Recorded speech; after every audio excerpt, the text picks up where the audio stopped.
All right, so in the last video, I realized we didn't finish off by exiting from the manual pages. So I thought that we should start off this one with that. So we are going to do C programming in this video. I'm going to go back and demonstrate how to get out of mem pages. Pretty easy. Again, you can go up and down with arrow keys, but all you have to do is type Q. And that takes you back to the command line. All right, the next thing we would like to do is think about arrays. So you're probably already familiar with arrays from other programming languages, which is great. And then this gives us a comfortable way to start off when we're working with C programming. So here we're thinking about multiple values. They're all the same primitive data type. And each of the elements in the array contain one value. And to get at any particular value, you specify which one you want with an integer. And they call that an index. And when you have a bunch of elements, you're going to have many different numbers to get access to each of them. Those are in plural called indices. So kind of hard to say, and it's kind of a different pluralization in English. It's not like your typical style of pluralization. We're going to be going over some demonstrations showing you how you can declare array in C and then how to initialize it in a couple different ways. So we're going to look at access with square brackets to assign the values. And then we could also initialize the array or assign the array using curly brace brackets and do all of the values all on one line and on the same line as the declaration of the array. So lots of different ways of thinking about that there. I'll demonstrate how you could create a multi-dimensional array. And then we'll think a little bit about pointers and what does that mean from the context of arrays, because we're going to talk about pointers later. But starting off with arrays is a nice lead-in to thinking about pointers in memory. Okay. So to start with, we've got our file. Let's take a look at, we've got the contents there printed on the terminal. And we've got it outside of the array folder. So what I would like to do is continue with the demonstration of commands on the command line. And I'm going to move that file into the array folder. So I type ls to see the different files that I'm working with. And then I would type in mv, short for move. And then I want to give the name of the file first that I'm moving. This I'm giving as a relative path to the location of that file and its name. Since it's in the same folder that I'm currently in, I don't have to prefix with any path with giving any kind of directories before the name. So the relative file names makes things quite a lot easier to work with in the command line, because I don't have to specify everything from the root folder at the top of my file hierarchy. The next thing I want to do is give the location for where I would like to move this file to. So because I want it inside the arrays folder, I'm going to give that again relative to the current folder I'm in. And then you could finish that off with the /. So that's the other thing you'll probably notice right away when we're working with Linux, is that the file system separates the directories with a /. Unlike Windows that uses a / to separate names of directories. So I can move that file. Now if I type in ls again, we don't see it anymore in this directory, and I would have to navigate to the arrays directory. So to move into the arrays directory, I type in the command cd for change directory. And again, I can give that a relative. And you'll notice that the command prompt now includes in the path where I currently am at within the terminal, the current working directory, now is within the arrays folder, within all of the other folders above that. Okay, if I want to see what files are inside the arrays folder, again, I'll type in ls, and there we go. We see that we've got the file that we moved into the arrays folder. That's good. So now that we want to focus on programming and some of the commands for compiling this kind of thing, we're going to type in clear away all of our previous stuff that we've been working on. Type in ls again to see our file. And we're going to edit this file a bit more and go back in with nano. We already have our include statement. We can leave the comment at the top, and then we can start typing our C program. So the very first thing you need is a function for main, because this is the first thing that gets executed, the first function where execution begins. The return type for main commonly is integer, and you can get away without passing any parameters to start with. Although there's another version we'll look at later where we can pass in arguments from the command line. Okay, the very last command in my program, I'm going to return 0. What that means is, and I might have to change the colors of some of the keywords for my terminal because I think that's a little bit difficult to read with purple on top of blue like that. Let me just see if I can highlight that. Yeah, so you can see I've typed the keyword return. Now that actually has to do a little bit with the operating system that I'm on. When my program finishes execution, it needs a way to be able to tell the operating system that it finished executing without any errors and that it executed successfully. And the way that it does this is by default on most platforms is that it will return the value 0. Now we could return a different number to indicate to the operating system that the program did not execute successfully and that there's some kind of error that happened. And for other people that are writing programs, if we need to combine multiple programs to work together in concert, we might be able to deal with errors from another program in execution if we need to work with that program and deal with the kinds of problems it might have by designing that program to return something other than 0. And it's really up to us as the programmer what value that should be when we return an error number. And we're the ones who decide what that's going to mean because we're the ones that are writing the programs. So this is only going to tell the operating system whether it executed successfully or not, and it's not going to do anything else.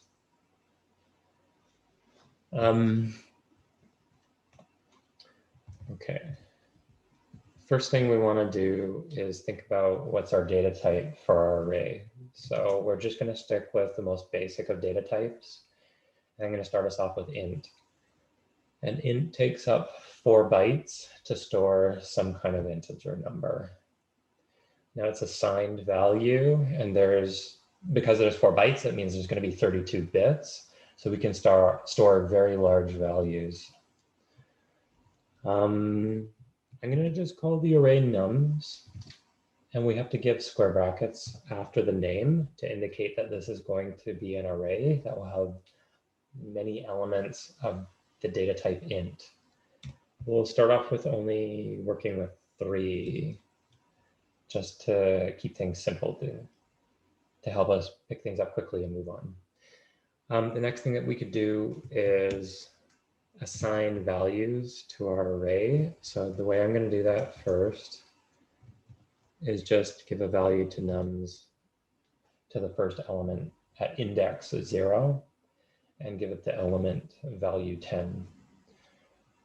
And because we haven't included stdio.h, now we can use the printf function that's part of that library. I can give a string and then have whatever string I place as an argument inside this function. I pass it into the printf function, and it knows how to take that information, the text, and then print it to the terminal window when I execute my program. So whatever we type in here, when we go to run our program, we should see it when it runs. It's because we're working with arrays, we might as well just print a statement saying what the value of the array is for the first element. So to work with printf and to get the value to display that's in the array, because it's a variable we're working with, how do we get printf to work with that value? You might have worked with programming languages like Java or C++ before, and you tend to just do concatenation and the output functions just deal with it. But here printf is not as user-friendly. You need to use string formatting. So we actually have to specify a format with %d, and the letter D indicates that it should display this data as a decimal, a decimal integer. The next parameter that I give, or the next argument that I give after the string, will be the value that I want to display for that will replace %d. I'm getting tongue-tied, I don't know why. So we just specify num0. So we're getting access to that first element in the array. So pretty standard stuff. A lot of the syntax is probably familiar as well, and maybe just slight differences if you're not as familiar with C language itself. This should be it. If we go to exit from this, hit Control X, press Y to save, hit enter for the same file name. And now I want to compile this. So we're going to be working quite a bit with the GCC compiler. Should automatically be installed on your Linux setup. And if you need any help with that, don't hesitate to email me. We can talk through. I'm getting some help. Could probably get a group of you all at once and we can all help each other. And I'm fine with helping you figure out what to download and install. So typically, whatever setup you have with Linux, there tends to be some kind of package manager that will do the installation for you, rather than you trying to figure out how to install it directly. So we've got the command to compile to take our text program and convert it into binary so that we can execute it on the processor. For me, this is only going to work on my computer, and I would not be able to take the output of the compilation and try to run it on a different computer because it might have a different CPU. So unfortunately, one of the issues when we're working with C is that on the computer that you're working with. It's not like Java where you can compile it and then take the bytecode for Java and then just move it to another platform and you can run it with the Java virtual machine because there's that intermediary layer between the Java virtual machine and RAM. Whereas now we're just going to compile our program, array_demo.c, hit enter. And we'll take a look at what that command generated as output. You can see this file called a.out. Now that's binary. If you try to look at the contents of that file, like we do with the command cat, and look at a.out, you're just going to get a bunch of garbled nonsense because it's the text of our program now converted into something that the computer and the CPU can understand in order to execute the commands. So there is a little bit of text in there, so it's interesting. You can see at the very beginning part of the program, there are parts of it where it's storing actual data. Now I kind of wonder if we can see some of the string that's meant to be output somewhere. If you can hunt for that, maybe you could pause the video and see if you can find it, because it's probably in there. Although it might be shifted by bits, so it might not show up directly. But I wouldn't be surprised if it's somewhere in there, because your program has to store constants within the executable. Okay. I'm going to clear that out. If we want to execute our program, we do ./a.out. So there's no Java virtual machine. There's nothing in between RAM and this program executing with my CPU. And you can see that it's outputting on the same line as my prompt, and it didn't display an extra line. So let's go in and fix that first.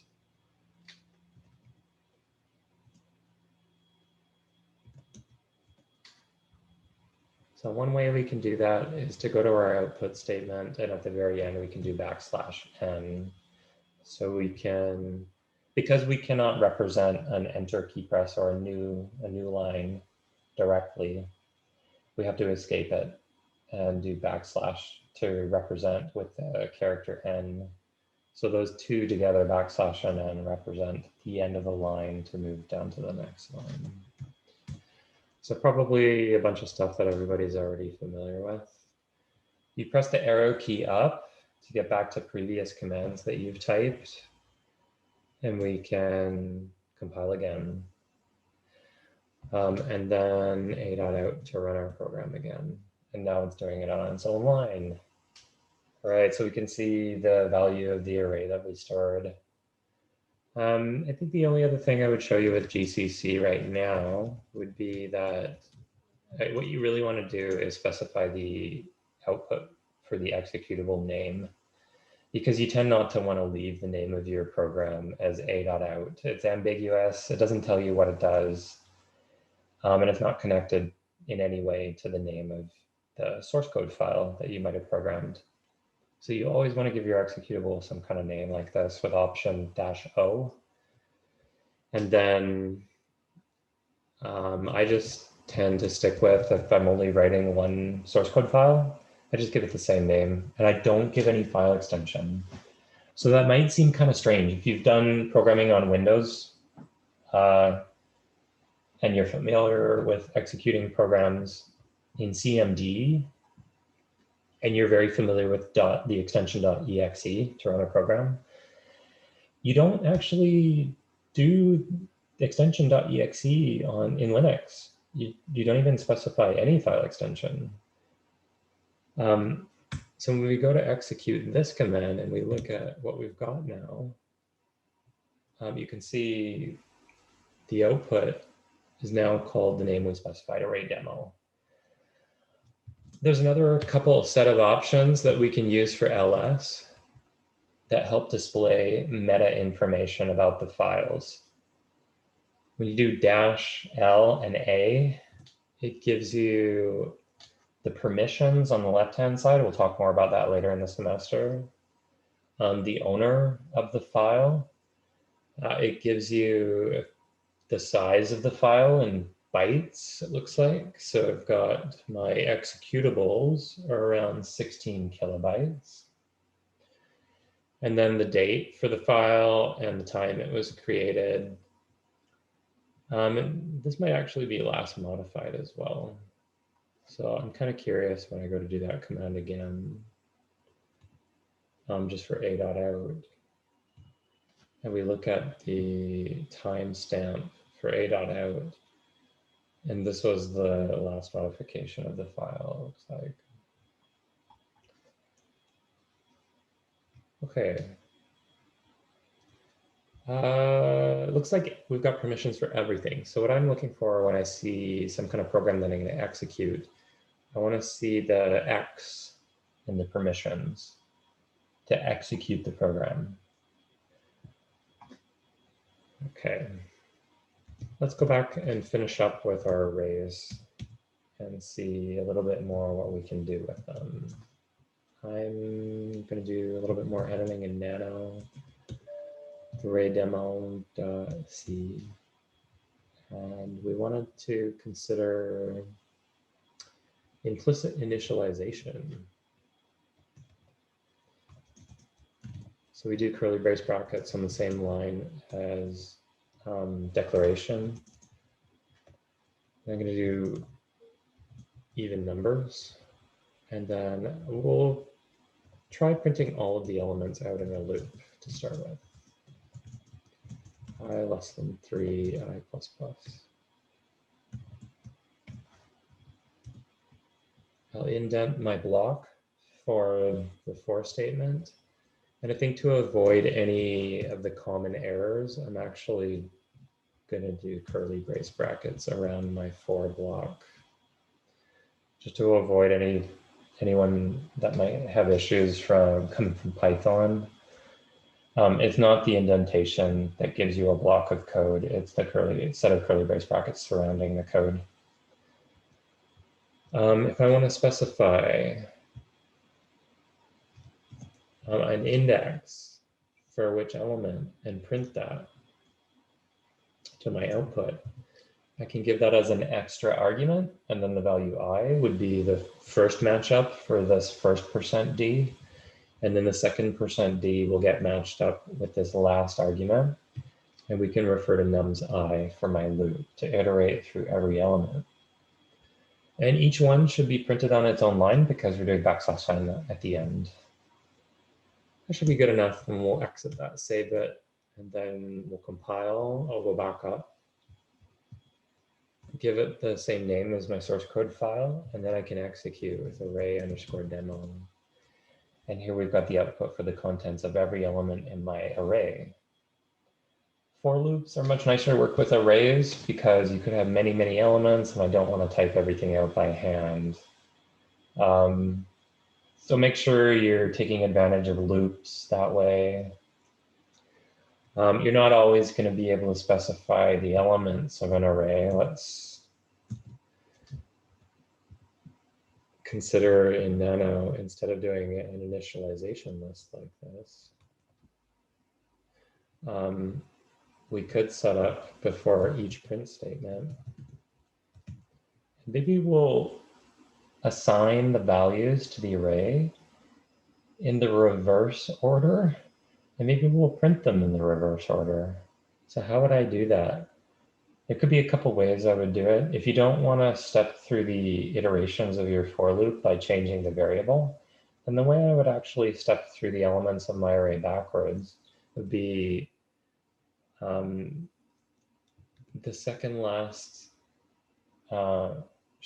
last element. So that would not be the index value 3. If there's 3 elements, then the last index would actually be 2. And then I could actually subtract off the value of my index I. All right, so if I'm going to print that, I would want it to match up with the expression I-1 when I go to print. And same with when I refer to the array. So I should be putting, sorry, not I-1, 2 minus I. And inside the access to the array, I should also be putting 2 minus I. But I want to show you what happens if you don't do that.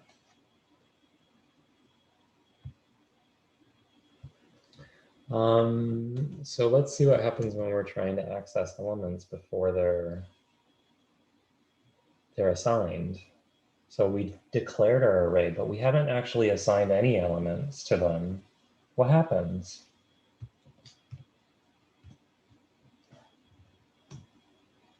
Oh, I've got one of my first errors, which we're expecting. Anytime you're writing code, you want to be patient with yourself and just know that you're going to have errors. Every time you sit down to write programs, you've got to give yourself time to fix them. So it was missing a semicolon at the end here. And I wanted to assign a value, let's do 14 minus 2 times I. We'll see what values those give us. Okay. We'll compile again. This time the error is fixed. It was missing the semicolon before, but I completed the statement to assign it with a value into my array. Okay. Go to run it. Hey, look at the first element of my array, the index that I have in the first iteration of my loop. When I go to assign, it's 2 minus I, but the first value of I is 0. So I'm trying to access and assign the last element in the array in the first iteration. But then I'm trying to print the element at the beginning of the array, but it hasn't been assigned yet. So what's in there? It's just whatever garbage is inside memory. So if you don't clear out those values when you declare an array, just within a local function, for example, like we have in main, that's a local scope, then the compiler is not going to set it up so that when you execute your program, so that it clears out the values in the array right away automatically. You have to do that manually yourself. Or set them with a different value like we're trying to do. So to go fix that logical error, I would go back into my program. I would come into, and I would print the index for the element 2 minus I for the one that I'm assigning per iteration so that it matches up and things are not mismatched this way to get this logical error. Okay, I think that's the last, one of the last things we'll look at. I think after that, we were going to look at multi-dimensional array and then pointer. So I think I'm going to stop this video here and we'll have one more video on arrays.